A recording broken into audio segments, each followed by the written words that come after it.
Welcome to the FCS, a part of FCS Fans Nation, where we go down all the jackrabbit holes, are loaded with hotter takes in the inferno, and have a bigger crown than Duke Dog himself. The show you didn't want, you definitely didn't need, but here you are. Let's get into this. Welcome back, FCS Fans Nation, to the Football Chris Show, or FCS for short.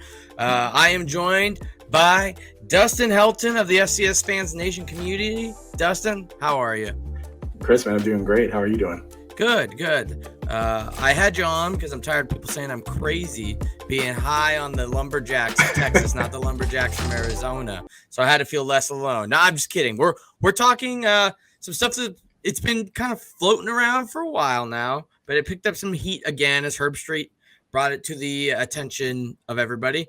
Does college football need a singular voice, or aka a commissioner? So we'll play that clip for you now, and then we'll come back and kind of discuss.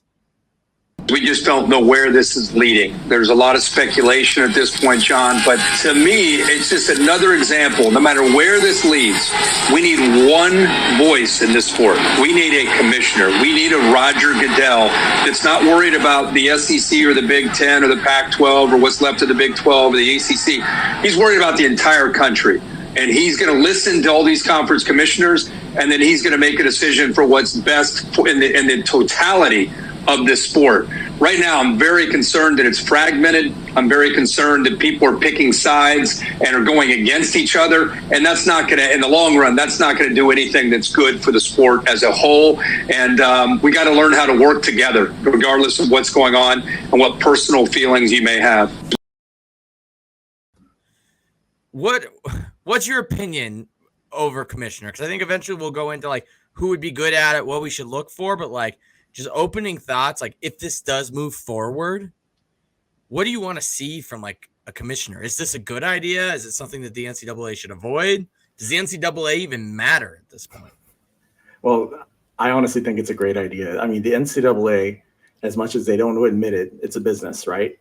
And to be a successful $1 billion business. Exactly. And successful businesses have two things. One, a product people want, which college football is already there.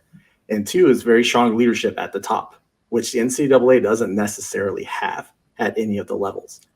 And so to me, it makes sense to have a singular commissioner kind of running it with a board that's the conference commissioners, to help guide them with things like, for FCS, like, playoffs, the whole name, image, and likeness, all those things they have to walk through. I think you need someone there just to be the answer, to be the guru, or the Sherpa, maybe, to walk everybody through and say, this is how we do it. Yeah. I was very torn on this at first. When it first started surfacing, I was kind of the guy that was like, I don't know, because who would it be? Is that too much power? But the more it goes on, the more we're seeing just the craziness that's happening in college football, the more I'm like, yikes, like how much of this could have been prevented with something like a commissioner. So I've kind of turned full circle on this whole idea of a commissioner, to the point where I agree with you. It's kind of like, it's safer. Like it so much money and stuff's at stake right now. And for how much we love the Olympic sports, even men's basketball for that matter, like, football is the revenue generator. I know the basketball tournament does a lot, but like general, like if you were to lose one hit, college football would be a big one, because unlike college basketball, unless Duke and North Carolina are playing, the majority of people don't care regular season. At least a healthy chunk don't. Not the case with college football. It is 13 weeks of people caring the whole time. As we see it here as FCS guys, if anyone's finding this that aren't FCS guys, it hits us, right? Like, we're considered these smaller schools, and yet there's still this passion. There's still this, I can't do this that day. I'm skipping my sister's wedding. I'm skipping whatever because my team's playing this team today. And so I think when you're looking at that, having a voice that has some control over that, like how would NIL have been different? Would it have happened sooner? Would it be more controlled? Would we have more of a efficient rollout? What about the 4-team playoff going to 8, 6, or whatever in the FBS level?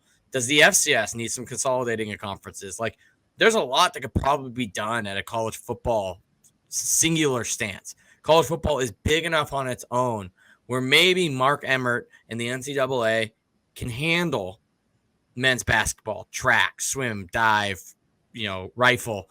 But college football is just such an animal. And my co-host on the Tubs of the Club podcast, Alex Boatman, likes to say the future of college football is to be treated as its own entity. He's talking more in conferences, kind of like what you see with the Missouri Valley Football Conference, having conferences based, but then all your Olympic sports or something like for Idaho, like the Big Sky, where it makes more sense. So I think having that voice would be important. I mean, is there anything, I guess, that I said that you want to hit on a little more? No, it all makes sense. And of course, with everything that's going on, with all the dominoes that are falling right now with the FBS and all the movement and the SEC pulling in, Texas and OU, and then the whole alliance between the Pac-12 and Big Ten, like it's just becoming a very convoluted mess that it doesn't need to be.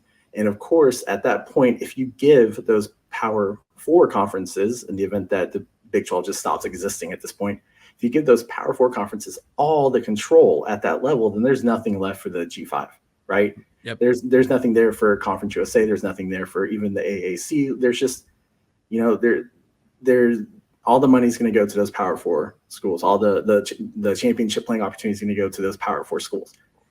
And so I think that has to be reined in some, or I think, to your point, you have to look at FCS and lower FBS conferences and say, hey, should we get together, form a league with a commissioner, with a governing board there too, and and play for a championship, and give those schools the opportunity to get one.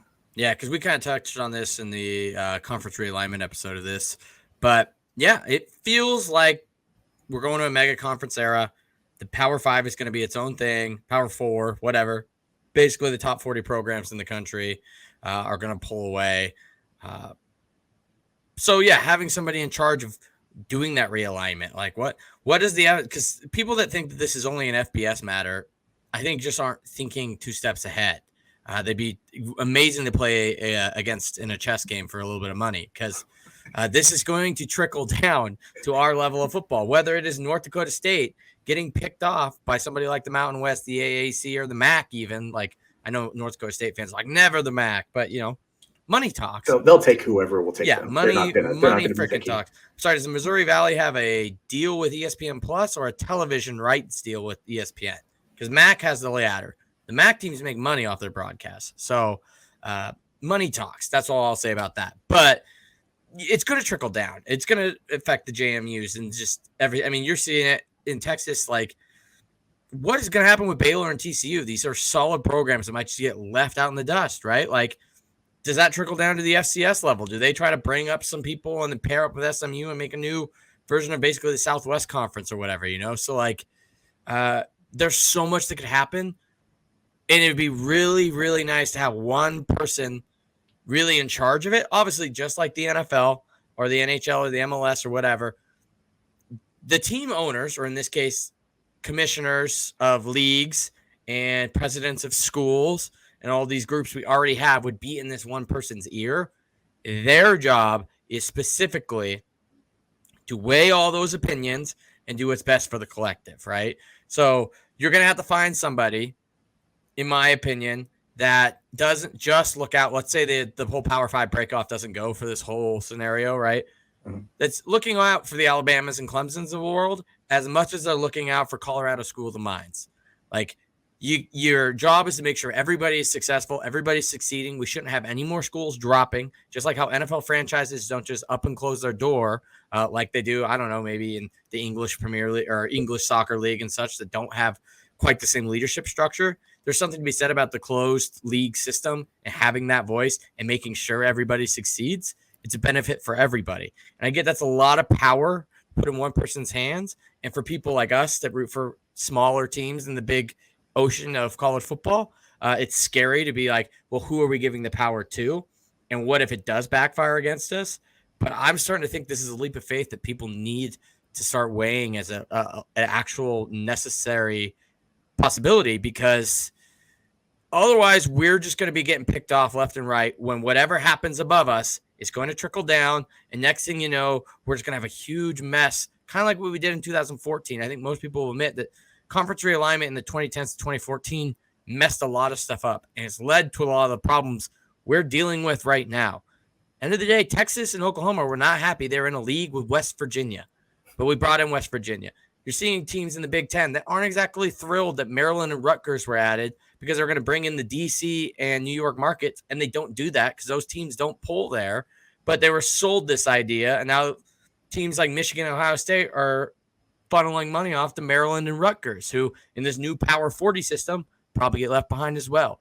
So I mean, they should be. Yeah, so it's like having somebody that's like, no, you can't do that, right? That doesn't make sense.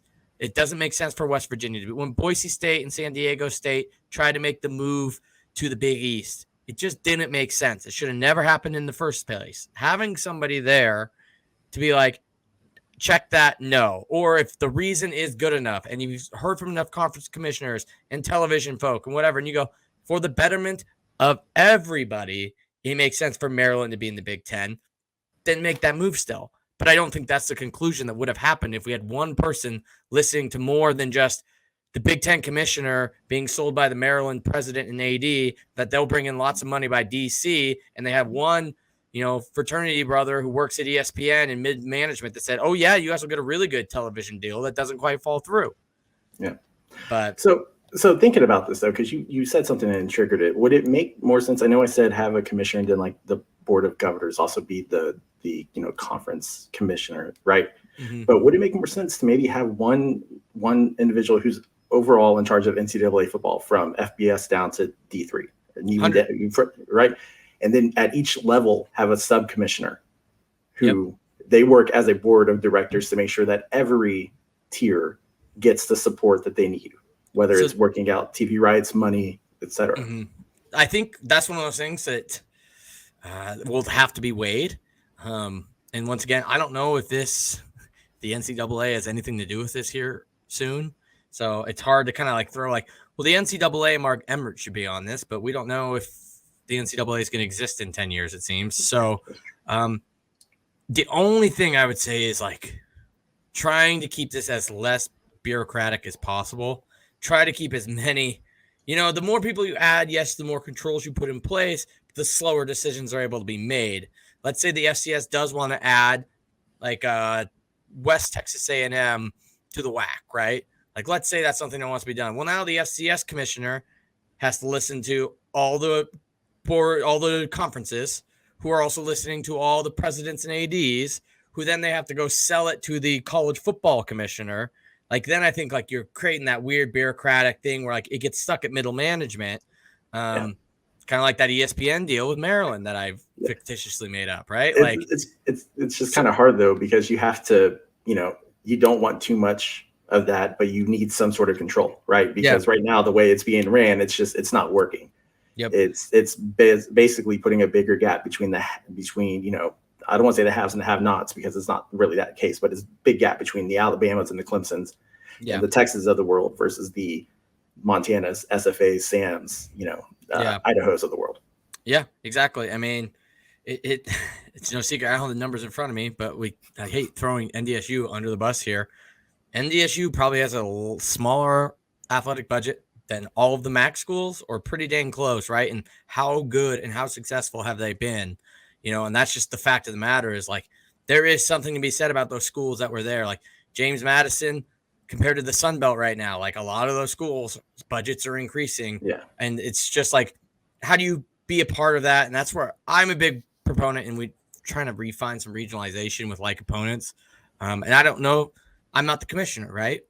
Maybe I should be. I don't think I would be. And I don't know I would do that great of a job, to be honest. But like that would be what, if I was commissioner, what I'd be looking to do is like, how do we bring back basically like the Southwest Conference? It does not make sense to have some of these schools playing each other, stuff like that.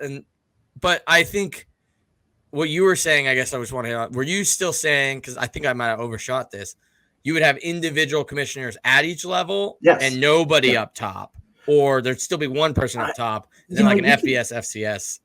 I think you could do it either way. And the reason for that is because, I mean, if you have one guy looking over each subdivision, they can look out for what's best for the subdivision. And then if there's something that needed to go from, say, FCS up to FBS, those two commissioners, they can meet up on it and see if it works best for the thing. That might make more sense to almost let them be, the NCAA is a parent company, and then, each subdivision's its individual, company. Like, the NCAA be like Berkshire Hathaway, and then, FBS could be, one company. I think that would probably be a easier way to manage it, because they can look out for what's best for their division, but then also as they work together, they can ensure that their division's not, getting, left out or, screwed over. Yep. Which then brings up a whole argument of, so is the FCS considered Division I? And so is there a Division I commissioner? Because then it's like, are you really going to pay two commissioners to do the job of, basically one division? Then brings in that whole argument of like, do we go back to the 90s of the split of 1A and 1AA, and then basically just go, okay, like there are some teams that can do it. You've seen it like Marshall, Western Kentucky's, Boise State's, Nevada's, et cetera, that have moved up. And, maybe that's where they should be. And then you have, a lot of the other Patriot League, et cetera. And then, like, what do you do with the Ivies? Because they started D1, but they don't really participate like D1 teams in football. So, once again, why you would want a commissioner is for these kinds of things. Because I think with all of this, you're going to see a weird merger of the G5 and the P5, the G5 and the FCS, and some lower G5 or P5s that get left out, like your Kansas States, Oregon States, Rutgers, etc. Unfortunately, those fan bases don't want to hear it, but probably what's going to happen. Iowa State doesn't have a home anywhere. Let's be honest. No. Kansas State really doesn't either.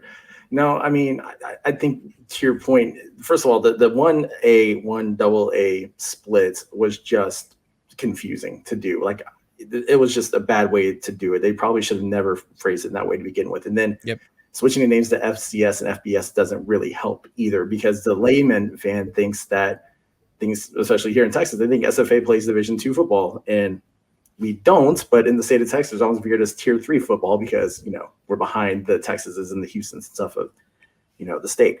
So I think you have to clean that mess up first. And maybe it is that they're not categorized as Division I. Maybe we stop it with Division I, Division II, Division III. Maybe we, instead of numbering it, we give them names, some sort of separate thing, because I mean, that now that you do, now just think about it, there's so many little things that could pop up and make this even more convoluted. And that's what makes having one voice. Yeah, that's what makes having one voice covering everybody probably the best idea out of all of them. Right now, it's a bunch of podcasts and bloggers and football coaches and commissioners yammering, clamoring, and hooting and hollering, right? Like, this is what we need. This is what we should do. Iowa State should go to the Big 10. The Big 12 or Pac-12 should just absorb the Big 12. And it's like, okay, maybe somebody should just be in charge of this stuff. Yeah. And somebody just get together and say, okay, here's who's going where. Yeah. And let's just get it done. So let's go with, I think I think we maybe have solved the problem here in having a tiered system where you have D1, D2, D3, maybe a new version of D4. I guess you can't because basketball. That's the whole problem is these schools are D1 in basketball and football and et cetera. But yeah. But again, back to the point at the beginning, you said treat football and basketball separately. True. I think that would handle that. Very true, because you don't need a commissioner of those guys. You leave it up to the NCAA, and maybe eventually they do. You're right. So new D1, new D2, 3, and 4, whatever. Like, that is, I agree. That's maybe the move we should go to. But that's for a different video. If you were in charge of, let's say, just the one guy, we're only putting one person, guy or gal, in charge of all this. What do you think is important? Like, what should that person be? What kind of maybe experiences should they have? And I don't know, like, what realm of the world would you like? Like, should this be a business outsider? Should it be a CEO type? Should it be a former coach, former AD, current conference commissioner? I think a former AD, not Mark Emmert. I mean, if Matt Frazie's not available, we can go with, I think, I would like someone who was a former AD, someone who was an AD who worked at smaller colleges and made their way up. I think that makes more sense because they've touched all the levels. I think the thing with having an outside business person come in is great, but the my day job, I work in business, and what people focus on more than anything is the actual bottom line versus the product sometimes, right? And I think for this, to make sure the decisions are made correctly, you need to have someone who's been around, someone who has, been an AD at multiple levels, or has the smaller background. I think that would help solve this problem significantly. Yeah, and I agree with you. I think it's got to be somebody. Like, I understand that Greg Sankey, the commissioner of the SEC, obviously seems like the front runner right now because he has somehow quietly created a super conference, right? Like, and that was the Pac-12 that was trying to do that a decade ago. And the SEC just quietly kind of put it together and just rubber stamped it and mailed it to the NCAA with the Oklahoma and Texas thing, just to show how powerful they are underneath the nose of everybody in the Big 12. Like, Bob Bowlesby, the commissioner of the Big 12, had no freaking idea. And everything was hunky-dory at Big 12 media days. And they just said, no more horns down. And that was like it. And they passed. And Texas is like, everyone's like, oh, Texas is so soft, blah, blah, blah, blah, blah. And then all of a sudden they're like, Texas is like, cool move. We don't care. We're going to the SEC in like 2 months. Not even 2 months, like 2 days. Because the SEC media days are like right after. So it's like they kept this whole thing a secret for months. So it's like, obviously, Greg Sankey seems like the obvious pick. But I agree with you that, like, I'm sorry, I get that he's built something great and he's probably perfect for the SEC and maybe someday, but, like, he's the guy where I'd be worried because, in my opinion, he's the guy who's ruined college football right now. Maybe he's ruined it so that it could become better. Sometimes you have to completely tear something down to build something better. Maybe that's what's happening right now. The SEC has created this new mess along with a bunch of other movements that are going on. And hopefully maybe a commissioner comes out of it, maybe a new divisions, maybe college football being viewed as its own entity, all emerges from this. But right now it's a mess and it's Sankey's fault. So I would be anti-Sankey as the commissioner, me personally. But no, I agree. I mean, yeah. But go for it. No, go ahead. Take your. Okay. My guy would be the current AD at one of my, I guess this is our last year as a conference with them because they've gone to the ASUN, but Brad Teague at Central Arkansas. The way that he has transformed that school over the past 14 years, bringing them up from D2, working the transition, working all the stuff he's done to better that school, better their programs, bring more money in, help grow. He fits the thing. He started smaller school, making his way up. He gets he gets what they need. He's also been part of the football, the playoff committee for FCS, which I'm sure some people would be mad about. But I'd say overall the committee has gotten it right most years, and he's solid. I don't know how long he'll stay at Central Arkansas. I think somebody at a bigger level is going to grab him sooner rather than later. But I think that he would be someone who'd be really good in a leadership role like this to help build the new NCAA. Yeah. And here's my kind of take on, I think you nailed it exactly. And I'm in the same thought process. You didn't have the benefit of seeing the thumbnail I created for this. Everybody else will. So I kind of lay out three dudes in the thumbnail. So I'll kind of address them. But the first one that I was actually going to say for last, but kind of ties in really well to what you were saying. Maybe you look through the coaching ranks, right? Because this is all about football. ADs are responsible for a lot of other things. So I was thinking maybe you find a coach that understands the struggles of the team. And that's what the conference commissioners and everything are there for, is to explain to him the money and everything and him go, is that important to football? Or is that important to this conference's bottom line, right? And I've got to weigh that mix now of I care about football, but my voices care about money. So I need to create that perfect match because that's probably where both worlds will be best.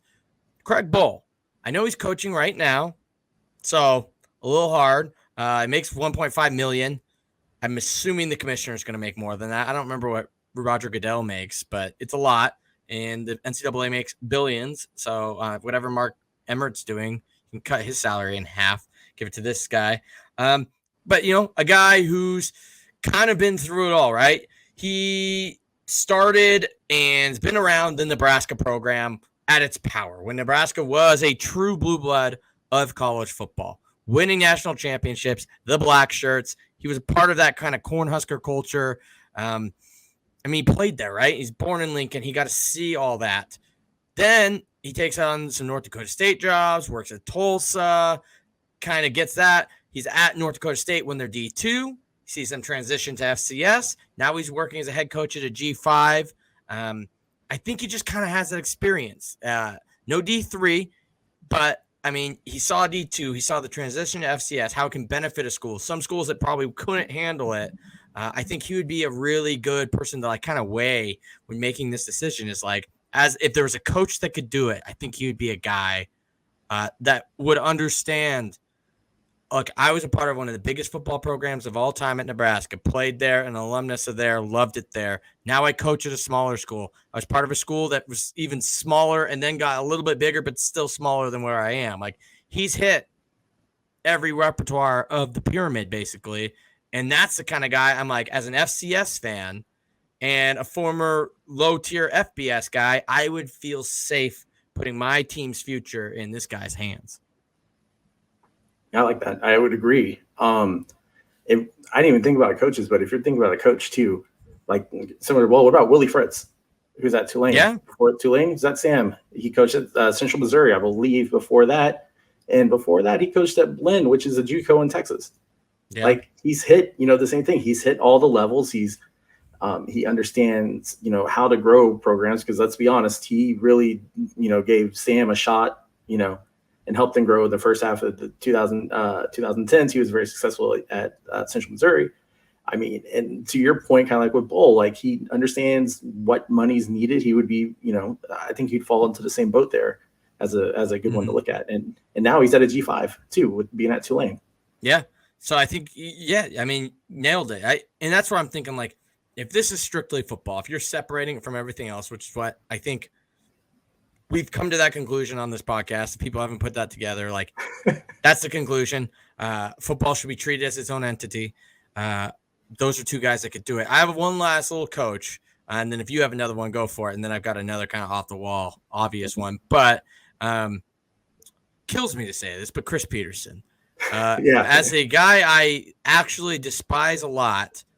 He's probably, he's always had the best intentions in mind, right? Like, he quit coaching because he was tired of like the Rungamore recruiting all the time, and he just wanted to help kids. Like, so now he's a counselor, athletics counselor at the university, and coaches like a how to be a great person class at UW. Like, okay, maybe be in charge of all the kids, right? And you're not having to coach them anymore.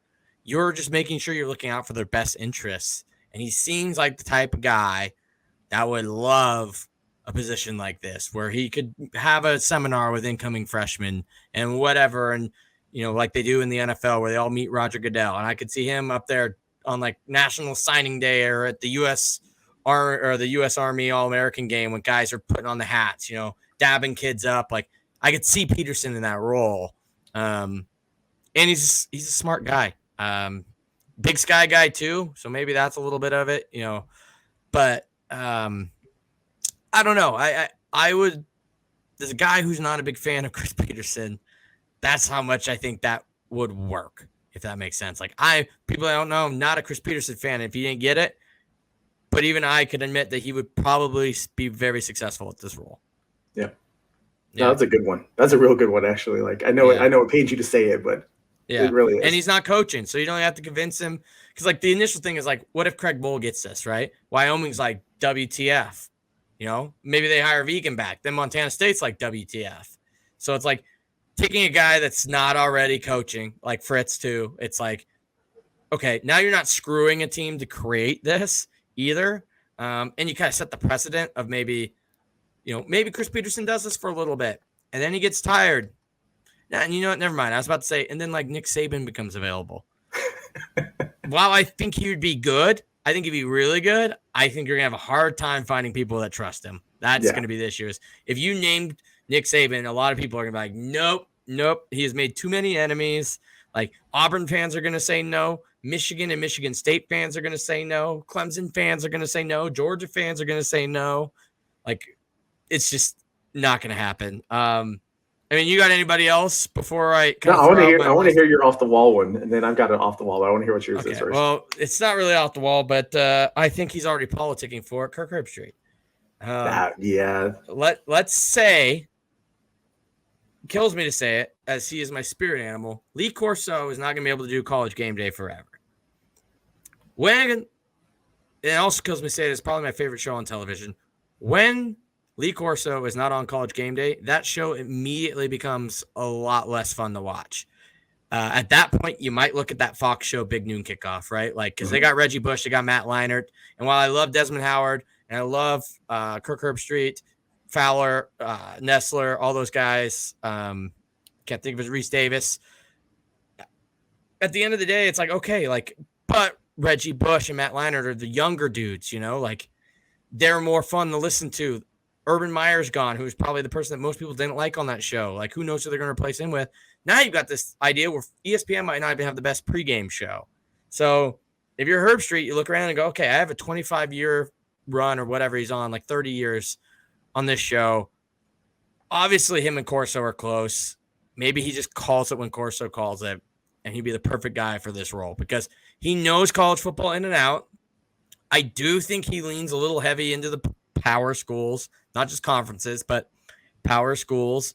But I don't know, you know, his dad came through the coaching ranks. I don't know if anyone's reading his book that just came out of the pocket or whatever, but I think he understands. I mean, he's a kid from small town Ohio. Like, I think he would be able to understand kind of struggles, grows up around Akron, Ball State, etc. Like, and he's just genuine. Like, the fact that he can openly talk smack and had to move from Columbus because people thought he was too judgmental on the Buckeyes, even though he played quarterback there, just goes to show that he's not afraid to burn bridges if it's right. You know, he was right that Ohio State at the time wasn't very good, and that's why Lloyd Carr and Michigan were beating him, and people didn't like it, so he moved to Nashville, Tennessee. You know, like, I don't know. It's off the wall. I feel like he's politicking for it. He is college football in a way. Like, he is already the face of college football. We're having this entire episode based off of a 32-second clip or whatever that he had on Outside the Lines or whatever show he was on. Like, that's how much his voice is. Last year in June, he was on Pat McAfee and some other shows explaining how he didn't think the college football season was going to happen.